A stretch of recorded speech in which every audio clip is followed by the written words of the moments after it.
ଓଡ଼ିଆ ଦର୍ଶକଙ୍କୁ କଟାକ୍ଷ କଲେ ଭର୍ତ୍ସନା ଏବଂ ଅପବ୍ୟବହାର କଲେ ଶକ୍ତିମାନ ମାନେ ମୁକେଶ ଖାନ୍ନା।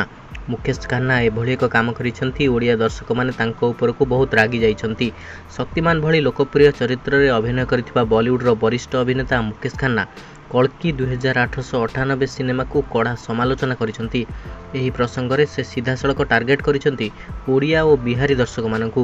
ସେ କଟାକ୍ଷ କରି କହିଛନ୍ତି ଯେ ଏଭଳି ସିନେମା କେବଳ ବୁଦ୍ଧି ଥିବା ଲୋକଙ୍କ ପାଇଁ ପ୍ରସ୍ତୁତ ହୋଇଛି, ମୂର୍ଖ ଲୋକଙ୍କ ପାଇଁ ପ୍ରସ୍ତୁତ ହୋଇନି, ଯାହାକୁ ସହଜରେ ଓଡ଼ିଶା ଓ ବିହାରର ଦର୍ଶକମାନେ ବୁଝିପାରିବେନି। ଓଡ଼ିଆ ଦର୍ଶକଙ୍କ ପ୍ରତି ମୁକେଶଙ୍କ ଏଭଳି କଟାକ୍ଷକୁ ନେଇ ବିବାଦ ବହୁତ ଆରମ୍ଭ ହୋଇଯାଇଛି। 2 ଦିନ ତଳେ ମୁକେଶ ଖାନ୍ନା ଏହି ଫିଲ୍ମ ଦେଖିଥିଲେ। ଫିଲ୍ମ ଦେଖିସାରି ସେ ଫିଲ୍ମର ନିର୍ଦ୍ଦେଶକ ନାଗ ଅଶ୍ୱିନୀଙ୍କୁ ସମାଲୋଚନା କରିବା ଆରମ୍ଭ କରିଥିଲେ। ଏହି ଫିଲ୍ମ ଥିଲା କଳ୍କି 2898 AD। ଫିଲ୍ମରେ ଅଶ୍ୱତ୍ଥାମାଙ୍କ ଚରିତ୍ରକୁ ଭିନ୍ନ ଢଙ୍ଗରେ ଚିତ୍ରଣ କରାଯାଇଥିବା ବୋଲି ସେ ଅଭିଯୋଗ କରିଛନ୍ତି।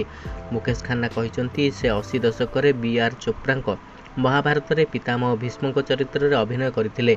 ବେଦବ୍ୟାସକୃତ ମହାଭାରତରେ ଅଶ୍ୱତ୍ଥାମାଙ୍କ ମଣି ଛଡ଼ାଇଥିବା ବ୍ୟକ୍ତି ହେଉଛନ୍ତି ଭୀମ ଏବଂ ଅର୍ଜୁନ।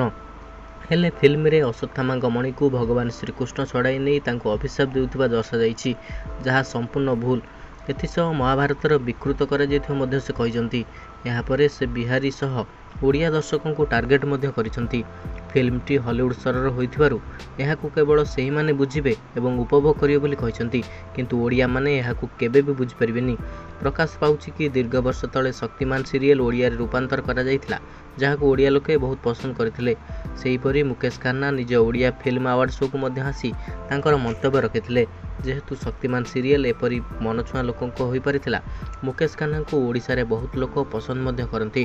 ତେବେ ମୁକେଶ ଖାନ୍ନା ଓଡ଼ିଶାରେ ବହୁତ ବଡ଼ ବଡ଼ ଭଏସ୍ ଆର୍ଟିଷ୍ଟ ସହିତ ଓଡ଼ିଆର ଇନଫ୍ଲୁଏନ୍ସର ସହିତ ମଧ୍ୟ ଜଡ଼ିତ ହୋଇ ରହିଛନ୍ତି। ମୁକେଶ ଖାନ୍ନାଙ୍କ ଏଭଳି ମନ୍ତବ୍ୟ ଓଡ଼ିଆ ଦର୍ଶକଙ୍କୁ କ୍ଷୁବ୍ଧ କରିଛି ଏବଂ ଓଡ଼ିଆ ଦର୍ଶକମାନେ ତାଙ୍କ ଉପରକୁ ରାଗିଯାଇ ବହୁତ ସମାଲୋଚନା ମଧ୍ୟ କରୁଛନ୍ତି।